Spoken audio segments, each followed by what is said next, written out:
चुनाव जरूर एनडीए लड़ रहा है, लेकिन मुख्यमंत्री भारतीय जनता पार्टी ही बनाएगी, अपना बनाएगी अगर वो जीतती है, जिसके चांसेस बहुत कम। भारतीय जनता पार्टी के सत्ता में आने के बाद, खासकर 2014 के बाद, ऐसा इतना इंपॉर्टेंट रोल प्ले कर रहा है राजनीति में। लोकतंत्र विरोधी ताकतें वो चुनाव को पैसे की तरफ इसलिए ले जाना चाहते हैं जिससे कि समाज के जो असली लीडर्स हैं, चाहे वो दलित समाज के हों, चाहे आदिवासी समाज के हों, चाहे पिछड़े समाज के हों, चाहे अति पिछड़े समाज, वो पैसे के तूफान में टिकना। गठबंधन में अगर सारे लोग मजबूत हो गए तो अलग अलग लड़े, तो एक दूसरे के ऊपर निर्भर है। एनडीए में संबंध जो है वैचारिक नहीं है, वो अपॉर्चुनिज्म की गठबंधन। आप ले लीजिए, एक एक व्यक्ति का जिक्र कर लीजिए, आप देख लीजिए उपेंद्र कुशवाहा कितनी बार वो पलटी मारे हैं, नीतीश जी भी ऐसे ही है। मुझे लगता है कि बिहार का चुनाव जो इस बार है, बिहार अपने अस्तित्व की लड़ाई है, और इस बार चुनाव खुल्लम खुल्ला जो है बिहार की बहुसंख्यक आबादी बनाम छोटी सी आबादी के वाला चुनाव। आप ये बताइए कि इस देश में हिंदू है कौन? क्या दलित हिंदू है? क्या आदिवासी हिंदू है? क्या पिछड़ी जाति का व्यक्ति हिंदू है? क्या अति पिछड़ी जाति का हिंदू है? नहीं, हिंदू जो है वो केवल सवर्ण समाज।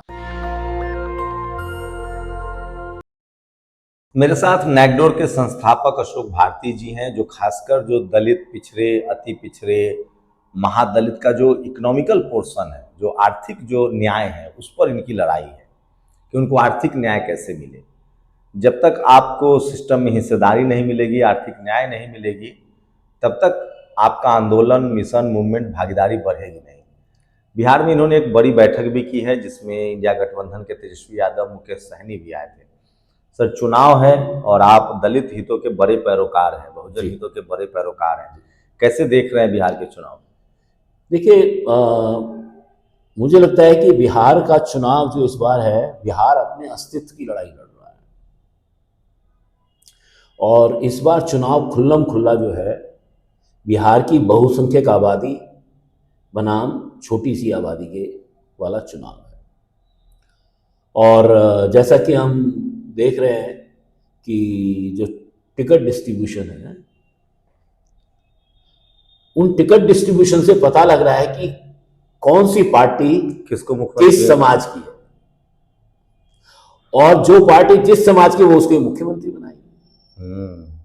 जो गठबंधन, जिस गठबंधन में जिनके लोगों की संख्या ज्यादा होगी, वो गठबंधन उनको कैसे नजरअंदाज करेगा? तो मुझे लगता है, और चूंकि बिहार में 90% आबादी दलित की, आदिवासी की, पिछड़ी जाति की, अति पिछड़ी जाति की, माइनॉरिटीज की है, तो ये सेक्शन बिहार के अस्तित्व को बचाने के लिए लड़ रहा है।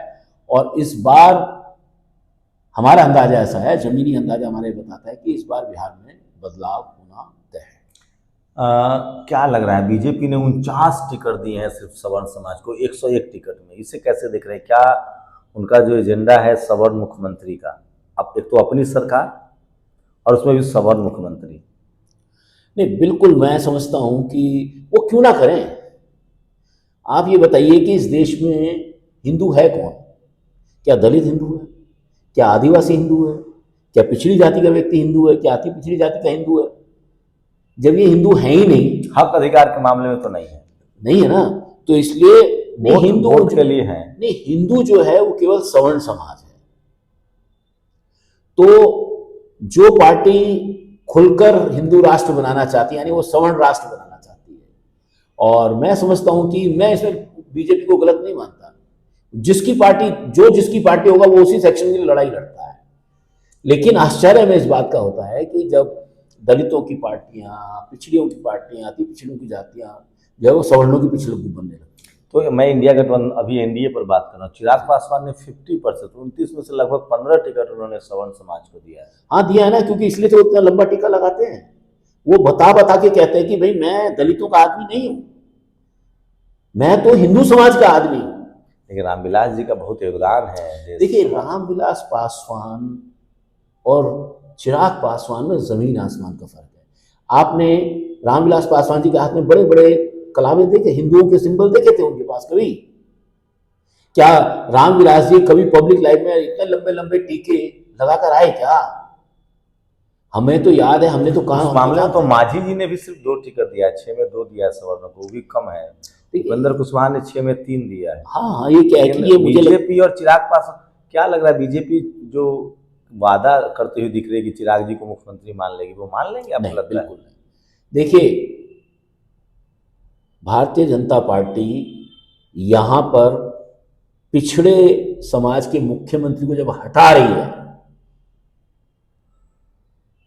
तो पहली बात तो यही कि वो दलित के लिए किसी पिछड़े समाज के व्यक्ति को नहीं। अब आते हैं, हम लोग एनडीए पर ही हैं। नीतीश कुमार ने लेकिन टिकट ढंग से उन्होंने 22 टिकट दिए हैं। नीतीश जी ने अच्छा डिस्ट्रीब्यूशन किया है और इससे पता लग रहा है कि वो जो जिस समाज की वो पार्टी है उस समाज के प्रति वो प्रतिबद्ध हैं। लेकिन टोटल ओवरऑल एनडीए में 90 लगभग टिकट सवर्ण समाज के पास है। एनडीए तो coalition led by the upper caste of the upper caste for the upper caste है। अगर बीजेपी अगर एनडीए जीतती है तो सवर्ण मुख्यमंत्री बना ले जाएगी, क्योंकि 90 उनके लगभग विधायक जो है सवर्ण होंगे। मुझे लगता है कि यही पूरा जो हम टिकट डिस्ट्रीब्यूशन देख रहे हैं, जो हम चीज़ें देख रहे हैं और जो नीतियां हम देख रहे हैं, ठीक है, उन नीतियों के दृष्टि से यही लगता है कि इवन कि जेडीयू में भी बहुत सारे स्लीपर सेल हैं, तो वो भी एक सब्जेक्ट तो है। इंडिया गठबंधन पर आते हैं। चिराग पासवान, तेजस्वी यादव सबसे ज्यादा 143 सीटों पर लड़ रहे हैं। बिल्कुल। और उन्होंने सिर्फ पिछली बार वो 144 पे लड़े थे। हाँ, इस बार भी 143 पर लड़े। उन्होंने बिल्कुल 15 टिकट दिया है सवर्ण समाज को, सिर्फ 10%। बिल्कुल, जिसकी जितनी आबादी है उसको इतनी हिस्सेदारी मिलनी चाहिए, तो उन्होंने न्याय किया है सवर्ण समाज के। फायदा होगा, नुकसान होगा? नहीं, मुझे नहीं लगता कोई नुकसान होने वाला है, उससे उनको फायदा होना चाहिए। आज तो इंडिया गठबंधन ने मुख्यमंत्री कैंडिडेट घोषित कर दिया। तेजस्वी यादव जी को बहुत बहुत बधाई। हम तो चाहते थे बहुत पहले से उनका नाम डिक्लेयर करना चाहिए था, लेकिन देर आयत दुरुस्त आयत। नीतीश जी को लेकर तेजस्वी ने कहा कि एनडीए मुख्यमंत्री नहीं बनाएगी उनको, कैसे देख रहे हैं? देखिए, मैं समझता हूं कि एनडीए जो अब है वो खुलकर भारतीय जनता पार्टी का मुख्यमंत्री चाहता है। इसलिए मुझे लगता है कि चूंकि जो नीतीश कुमार जी तो भारतीय जनता पार्टी के व्यक्ति है नहीं, और चुनाव जरूर एनडीए लड़ रहा है, लेकिन मुख्यमंत्री भारतीय जनता पार्टी ही बनाएगी, अपना बनाएगी अगर वो जीतती है, जिसके चांसेस बहुत कम है।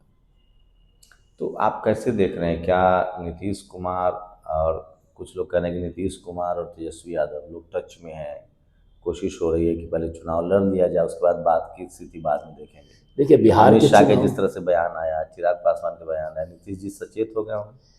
देखिए, बिहार में असलियत ये है, दलित पिछड़ा एक है, बाकी सारा फेक है। यूनिटी है, बिल्कुल यूनिटी है। अभी मुकेश सहनी से मिले थे आप, तेजस्वी यादव से मिले थे, क्या लगा? कॉन्फिडेंट है लोग? अब मुझे लगता है काफ़ी, मतलब कि उनका जो लेवल ऑफ कॉन्फिडेंस जीतने के लायक है, मतलब जीतेंगे वो। और मेरी समझ ऐसी है कि सबसे बड़ा चैलेंज होता है कि आप समाज की अपेक्षाओं के अनुरूप टिकट का वितरण करते हैं या नहीं करते। मुझे लगता है कि टिकट का वितरण अच्छा किया है तेजस्वी जी ने। देखिए, महागठबंधन राष्ट्रीय जनता दल ने जो टिकटों का बंटवारा किया है बहुत बढ़िया किया है। 24 महिलाओं को टिकट दिया है, 20 दलितों को वोट दिया है, 1 आदिवासी को वोट दिया है, 14 कुशवाहों को वोट दिया है, और यादवों को वोट दिया है, मुस्लिम्स को वोट 18 मुस्लिम्स को उन्होंने टिकट दिए हैं। तो मुझे लगता है कि ये जो टिकट का बंटवारा है ये बहुत ही जुडिशियस है, और ये एक मैसेज देता है कि वो सबको साथ लेके चलना चाहते हैं। मोदी जी तो केवल कहते हैं सबका साथ सबका विकास, लेकिन तेजस्वी जी ने अपने टिकट बंटवारे से दिखाया है। इसे कैसे लेगा दलित पिछड़ा? उन्होंने कहा कि कोई भी कॉन्ट्रेक्चुअल नौकरी नहीं होगी, सब संविदा कर्मी को परमानेंट करेंगे।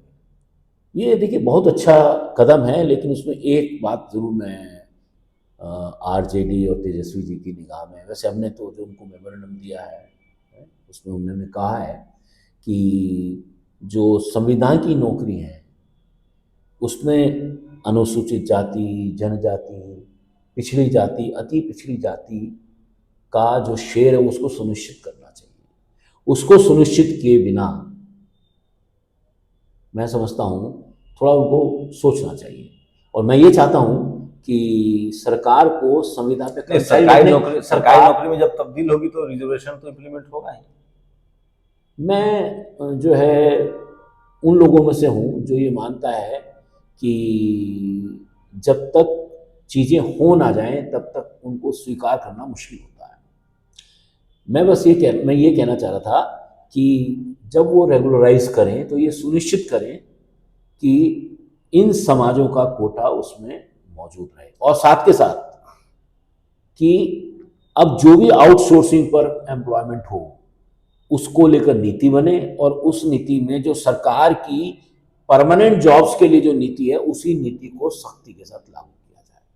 बल्कि ये भी करना चाहिए कि जो ठेके हैं, आउटसोर्सिंग का भी तो ठेका होता है ना, तो आउटसोर्सिंग का ठेका अगर किसी प्राइवेट एक्टर्स को दे रहे हैं तो उसमें अनुसूचित जाति, जनजाति, पिछड़ी जाति, अति पिछड़ी जाति के लोगों का भी हिस्सा होना चाहिए। ये कैसे देख रहे हैं ओवरऑल, कितनी सीटें आप प्रेडिक्ट कर रहे हैं? देखिए, अगर अभी इंडिया गठबंधन की सरकार बनती, इंडिया गठबंधन की सरकार इजीली सरकार बनाएगी, उसमें मुझे लगता नहीं कि कोई। मीडिया वाले कयास लगा रहे थे कि कांग्रेस, मुकेश सहनी, ये तो सब कुछ ठीक नहीं चल रहा है गठबंधन। देखिए, गठबंधन का मतलब ये होता है गांठ कभी खुलती है कभी टाइट होती है, क्या है, गठबंधन ही है ना। और गठबंधन में अगर सारे लोग मजबूत होंगे तो अलग अलग लड़ेंगे, तो एक दूसरे के ऊपर निर्भर है। मुझे लगता है कि क्योंकि मैं तो तमाम बड़े लीडरों के साथ मैंने हम लोगों ने उनको बुलाया था, उनके साथ चर्चा भी की है। मैं समझता हूँ कि जो महागठबंधन है वो सिद्धांतों पर टिका गठबंधन है, वो अपॉर्चुनिज्म का गठबंधन नहीं है। एनडीए में संबंध जो है वो वैचारिक नहीं है, वो अपॉर्चुनिज्म की गठबंधन है। आप ले लीजिए, एक एक व्यक्ति का जिक्र कर लीजिए, आप देख लीजिए कि जो उपेंद्र कुशवाहा है कितनी बार वो पलटी मारे हैं, नीतीश जी भी ऐसे ही हैं, ठीक है। और जो है जो मांझी हैं, जितन मांझी, वो भी ऐसे ही हैं। लेकिन इंडिया गठबंधन के मेरे को बताइए, और जो एक व्यक्ति इंडिया गठबंधन में है, जो महागठबंधन में है, उसने कहा मैंने कान पकड़ लिया, अब मैं जाऊंगा नहीं कहीं, मुकेश सहनी। तो उन्होंने कहा कि मेरी विचारधारा अब यहाँ पर है। तो ये वैचारिक, आज बिहार में लड़ाई विचारधारा और हिस्सेदारी बनाम अपॉर्चुनिज्म और जो है उसको कहते हैं कि हम हथियाने की। क्या दलित समाज आज भी दलित आदिवासी इस स्थिति में नहीं पहुंचा है कि वो जनरल सीट पर चुनाव लड़ सके? ओबीसी की भी हालत खराब होती दिख रही है, अति पिछड़ों की। बीजेपी की नज़र के हिसाब से तो पिछड़ा अति पिछड़ा भी उस स्थिति में नहीं पहुंचा है। देखिए, सिर्फ सवर्ण ही पैसे के दम पर चुनाव लड़ेंगे। हाँ, देखिए धीरे धीरे क्या हुआ है कि भारतीय जनता पार्टी के सत्ता में आने के बाद, खासकर 2014 के बाद, पैसा इतना इम्पोर्टेंट रोल प्ले कर रहा है राजनीति में, प्रचार में। तो ये जो लोकतंत्र विरोधी ताकतें हैं वो चुनाव को पैसे की तरफ इसलिए ले जाना चाहते हैं जिससे कि समाज के जो असली लीडर्स हैं, चाहे वो दलित समाज के हों, चाहे आदिवासी समाज के हों, चाहे पिछड़े समाज के हों, चाहे अति पिछड़े समाज के, वो पैसे के तूफान में टिक ना पाए। लेकिन मैं ये बताना चाहता हूँ कि पैसे के आधार पर अगर लोकतंत्र चलता था तो आज पूरी दुनिया की सरकारें बड़े बड़े पूंजीपति चला रहे होते। बिल्कुल। तो सोचिए, सवाल तो है, टीवी अखबार कह रहा है कि एनडीए की लहर है, लेकिन 2014 में मोदी केंद्र में जीत के आए, 15 में हार गए। 2019 में पूर्ण बहुमत से केंद्र में आए, 2020 में वो नीतीश कुमार को मुख्यमंत्री मानने के लिए मजबूर हुए। अब तो नरेंद्र मोदी सबसे कमज़ोर वक्त में है, 240 पर उनकी संख्या टिकी है। नीतीश कुमार को इग्नोर करना मुश्किल नहीं होगा, लेकिन इस बार एंटी इनकम्बेंसी है और लोग तेजस्वी यादव का पढ़ाई लिखाई दवाई को लेकर भरोसा बढ़ा है। बिहार हमेशा लकीर खींचती है। मुझे लगता है कि हिंदू मुस्लिम की राजनीति, धर्म की राजनीति को बिहार से ही रोजी रोटी की राजनीति पर ट्रैक किया जा सकता है, जो करने की कोशिश हो रही है। बिहार में मुद्दा बेरोजगारी है, सरकारी नौकरी है, पढ़ाई लिखाई और दवाई। यहाँ धर्म के नाम पर, हिंदू मुस्लिम के नाम पर, जाति के नाम पर बिल्कुल राजनीति होती हुई नहीं दिख रही है। शुक्रिया सर हमसे बातचीत करने के लिए। शुक्रिया शंभू जी, आप लोग भी हमें अपनी राय जरूर दीजिए कमेंट करके, ताकि हमें सही चीज़ों का पता चल सके। शंभू कुमार सिंह, नेशनल दस्तक, पटना। नेशनल दस्तक की आपसे गुजारिश है कि अगर इसको बचाना चाहते हैं तो नेशनल दस्तक को सब्सक्राइब करने के लिए रेड कलर के सब्सक्राइब बटन को दबाएं, फिर बेल आइकन की घंटी दबाएं। नेशनल दस्तक को बचाने के लिए बहुत ज़रूरी है कि हर खबर को शेयर करें, लाइक करें, कमेंट जरूर करें।